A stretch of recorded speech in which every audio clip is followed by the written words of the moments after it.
तो बड़ी खबर अमेरिका के पेंसिल्वेनिया से आई, जहां पर पूर्व अमेरिकी राष्ट्रपति डोनाल्ड ट्रंप पर जानलेवा हमला हुआ, उन पर गोली चलाई गई।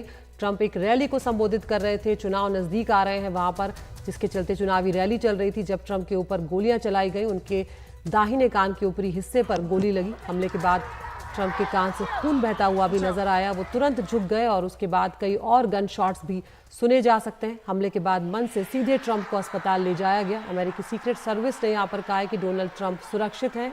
रैली में हुई फायरिंग में एक ट्रंप समर्थक की मौत हो गई है। फायरिंग में ट्रंप समर्थक जो है वो बुरी तरह घायल हुआ और हमला करने वाला जो व्यक्ति था उसे भी यहाँ पर मार गिराया गया है।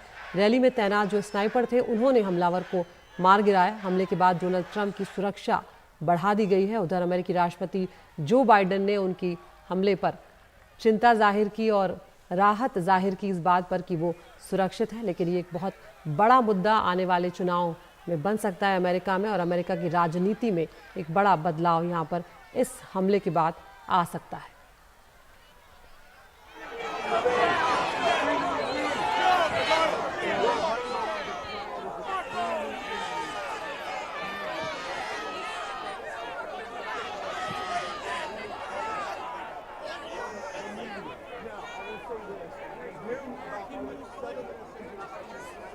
Take a look at what happened.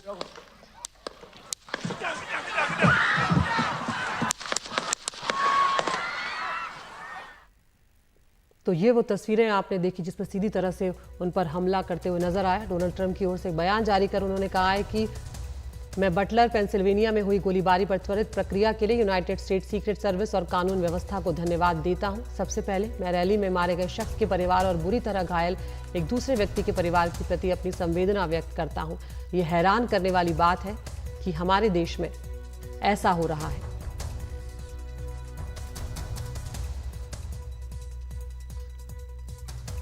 Trump आगे लिखते हैं कि फिलहाल मारे गए हमलावर के बारे में कुछ भी पता नहीं चला है।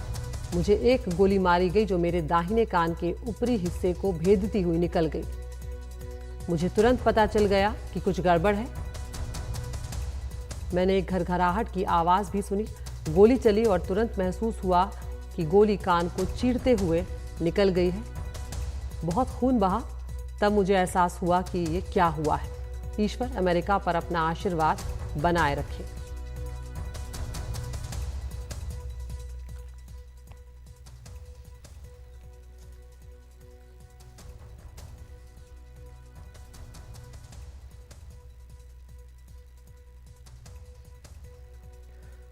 और वहीं इस घटना के बाद अमेरिकी राष्ट्रपति जो बाइडेन ने इस हमले की निंदा की है और उनके सुरक्षित होने पर संतोष भी जाहिर किया है। सुनवाते हैं उनका बयान। Everybody must condemn it. Everybody. I'll keep you informed, and if I am able to speak to Donald, I'll let you know that as well. But so far, it appears he's doing well, number one. Number two, that they're thoroughly investigating what happened to anyone else in the audience. We have some reports, but not final reports.